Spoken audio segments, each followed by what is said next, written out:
আন্তৰ্জাতিক মাতৃ দিৱসৰ শুভেচ্ছা জ্ঞাপন কৰি আমাৰ দেশ টুডেৰ দৰ্শকসকলক স্বাগতম জনাইছোঁ। যিগৰাকী শিল্পীৰ ঘৰত আজি আমি উপস্থিত আছোঁ, তেওঁ আজি বহু মানে কি কওঁ, যদি আমি অসমীয়া সংগীতৰ কথা কওঁ, তেওঁৰ নাম আমাৰ প্ৰথমতে আহে। আমি জয়ন্ত হাজৰিকাদেৱৰ সেই গীতসমূহত তেওঁৰ সেই কথা, তেওঁৰ মিউজিক আমি সদায় পাই আহিছোঁ। অন্য কোনো নহয়, আমাৰ শ্ৰদ্ধাৰ মৰমৰ শিল্পী জে.পি. দাস দা। বহুত বহুত স্বাগতম জনাইছোঁ। ধন্যবাদ। আৰু জে.পি. ছাৰৰ সৈতে তেওঁৰ বাইদেউ আছে, সুযোগ্য পত্নী আছে। আমি আজি খুব ভাল লাগিছে যে তেওঁলোকৰ ঘৰলৈ আহি দুয়োগৰাকী শিল্পীকে আমি একেলগে পাইছোঁ। বাইদেউক বহুত বহুত স্বাগতম জনাইছোঁ।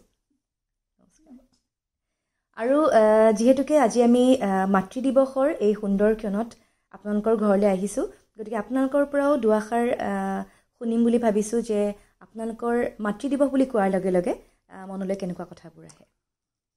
মাতৃ মানে মা, মোৰ নিজৰ মা, যাৰ কোষৰ পৰা মই পৃথিৱী ওলাইছোঁ, পৃথিৱী দেখিছোঁ। কিন্তু মাতৃ মানে বহুত ধৰণৰ মাতৃ আছে। পৃথিৱীখন মাতৃ, মাদাৰ নেচাৰ বুলি কয়। তাৰপিছত মাদাৰ লেংগুৱেজ, মাদাৰ টাংটো, সেইটো মাতৃ শব্দটো আছে। মোৰ আই, এই আই আকৌ দেশৰ আই, এয়াও মাতৃ। গতিকে মাতৃৰ ডেফিনেশ্যনটো অন্ত নাই কিন্তু।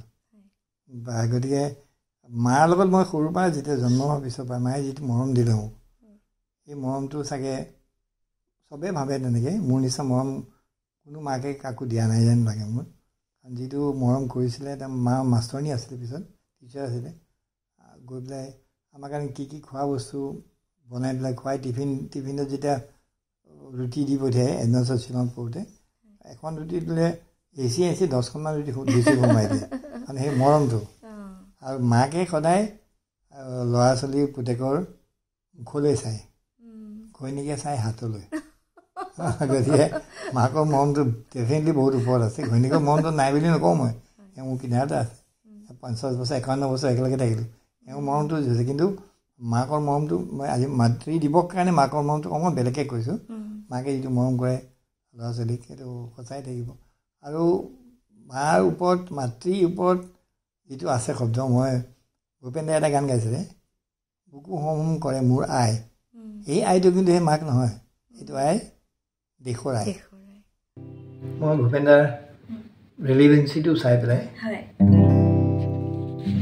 বুকু হম হম কৰে মোৰ আই, কোনে নিদ্ৰা হৰে মোৰ আই, পুত্ৰ হৈ মই কি মতে তৰো, আই তোৰে হৈ মই মৰো, বুকু হম হম কৰে মোৰ আই, কোনে নিদ্ৰা হৰে মোৰ আই, পুত্ৰ হৈ মই কি মতে তৰো, আই তোৰে হৈ মই মৰো, বুকু হম হম কৰে মোৰ আই। ভূপেন দাই আজি এই গীতটিৰে, মই যিহেতু ভূপেন দাই আমাৰ মানে গানৰ ভগৱান, তেওঁৰ গানটোৱে গোটেই বুজাই দিছে। পিছৰখিনি নাও, পিছৰখিনি যুদ্ধ মৰিয়ম দেৱানৰ গান। গতিকে গানটোতে আই বস্তুটোৰ কিমান ডিফাৰেণ্ট মিনিং থাকে, তাকেই ভূপেন দাই লিখনিৰে বুজাই দিছে। গতিকে মাতৃ দিৱসত যদিও ভূপেন দা মোৰ দেউতাই নাছে, দেউতাতকৈ অকণমান সৰু হয়, ভূপেন দাকো আজি সুবিধা পাই মই জড়িয়তে ভূপেন দা যেতিয়া আছা এই ভালে থাকা, মা তুমি যেতিয়া আছা ভালে থাকা। কোনে নিদ্ৰা হৰে মোৰ আই, পুত্ৰ হৈ মই কি মতে তৰো, আই তোৰে হৈ মই মৰো। আচ্ছা, কিন্তু আচল মাকৰ হৈ মৰিব নোৱাৰে, কাৰণ মাকে মৰিব নিদিব। কিন্তু দেশৰ মাতৃয়ে মৰিব দিব, কিয়? এই দেশৰ কাৰণে গৈ মৰিছে।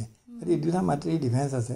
আৰু মাদাৰ নেচাৰ যেতিয়া গছ চছ লৰে, বতাহত গছ লৰে, বৰষুণ দিয়ে, সেইটো মোৰ ধৰিত্ৰী আই, সেইটো আই। গতিকে আইৰ মাদাৰ্ছ ডে'টো যিটো পাতিছে, মাদাৰ্ছ ডে' মানে অকল মাকৰ মাদাৰ্ছ ডে' বুলি মই নধৰোঁ, গোটেই পৃথিৱীখনে এটা মাই। গোটেই পৃথিৱীখন গোল চক্ৰটো এটা মা গতিকে আজিৰ দিনটো সঁচাই এটা ডাঙৰ দিন যোন জন্ম হোৱা মানুহ পৃথিৱীত ছয় মাৰিছে দেখিছা গতিকে আজিৰ দিনটো সঁচাকৈ মানৱ জাতিৰ কাৰণে ডাঙৰ দিন কাৰণ মাতৃ দিৱস আৰু মই মাতৃৰ ওপৰত এটা গান কৰিছিলোঁ অজানিতে কৰিলোঁ দেই মোক ভগৱানে মিলাই দিলে কেতিয়াবা বেজাৰতে টোপনি নাহিলে মোৰ কপালতে যেন হাত যোৱা বোলাই এই কপালতে কোনে হাত বোলাইছে মায়ে বোলাইছে তাৰপিছত তুমিয়ে দেখোন মোৰে আই গোসাঁই ঘৰত বন্তি জ্বলাই মোকে আছা দিয়াই গোসাঁই ঘৰত কোন বহি আছে আই মা কেতিয়াবা বেজাৰতে টোপনি নাহিলে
কপালত হাত বোলাই বুলি মা নাই কিন্তু মা য'তে আছে তাতে যেন মোৰ মই গম পোৱাকৈ হাতখন বোলাই যায় ধন্যবাদ আৰু আমাৰ এটা কথা ক'ব মানে আমাৰ শিল্পীসকলৰ ভিতৰত আপোনাক লগ পাই এইকাৰণে অতিকৈ বেছি আমি সুখী বা ইমান আমি আমাৰ ভঁৰাল চহকী অসমীয়া মানে সংগীতৰ ভঁৰাল কাৰণ আপুনি প্ৰতিটো জেনেৰেশ্যনৰ সৈতে খুব সুন্দৰকৈ ওতঃপ্ৰোতভাৱে জড়িত আৰু খুব সুন্দৰকৈ কথা পাতে বা তেওঁলোকক বুজি পায় বা সেই সংগীতসমূহো আমি কানেক্ট কৰোঁ জেপি ছাৰৰ এই গীতটিৰে আচলতে এতিয়াৰ জেনেৰেশ্যনৰো প্ৰতিগৰাকী যুৱক যুৱতীয়ে ক'ৰবাত নে ক'ৰবাত নিজৰ মাৰ সেই অনুভৱটো কৰিব পাৰে এনেকৈ ধৰণৰ মাৰ ডেফিনেশ্যনটো ক'বলৈ মানে অন্ত নাথাকে আমাৰ ঢুকোৱাৰ পিছতো মা ঢুকুৱাত বহুত বছৰ হ'ল 11 বছৰমান হ'ল কিন্তু মাক মই সপোনত দেখোঁ মাক প্ৰায়ে দেখা পাওঁ কাৰণ কিয় দেখা পাওঁ মাকে মৰমটো যি দি গ'ল সেই মৰম থাকি গ'ল হয় নহয় গতিকে ইমানখিনিয়ে আৰু মাকৰ কথা কৈ দিলে শেষ নহ'ব সঁচাকৈ খুব ভাল লাগিছে আৰু ইমান সুন্দৰকৈ মাতৃ দিৱসৰ যি প্ৰাসংগিকতা আমি সদায় মাতৃ দিৱস বুলি কোৱাৰ লগে লগে নিজৰ মাৰ কথাই মনলৈ আহে কিন্তু মাতৃ বুলি কোৱাৰ লগে লগে ইমান বেলেগ বেলেগ ধৰণৰ মাতৃ আছে বা তেনেকুৱাকৈ ডেফিনিশ্যনছ হ'ব পাৰে এই কথাটো গম পালোঁ আৰু আপোনাৰ শ্বিলঙতে যিহেতুকে জন্ম তাত ডাঙৰ দীঘল আপুনি আপোনাৰ আইৰ কথা ক'লে আপুনি যেতিয়া সংগীতৰ জগতখনত প্ৰথম মানে ভৰি ৰাখিছিলে বা আপুনি সংগীত শিকিবলৈ গৈছিলে সেই সময়ত আপোনাৰ মাতৃ কেনেকৈ আপোনাক অনুপ্ৰেৰণা যোগাইছিলে সহায় কৰিছিলে কেনেকুৱা আছিলে মানে প্ৰথম কেনেকুৱা আছিলেতো ক'বলৈ ধুনীয়া আছিলে বিৰাট ধুনীয়া ফটোখন মই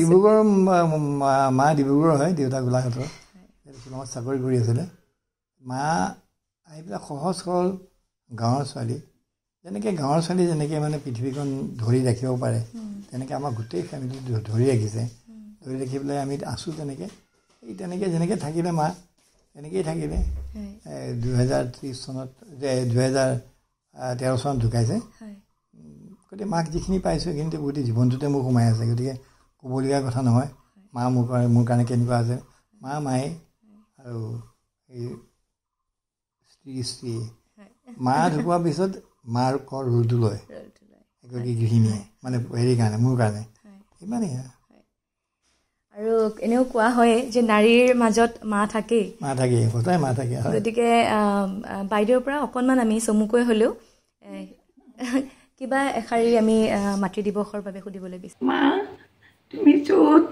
য'ত আছা তাতেই থাকা, সুখেই থাকা।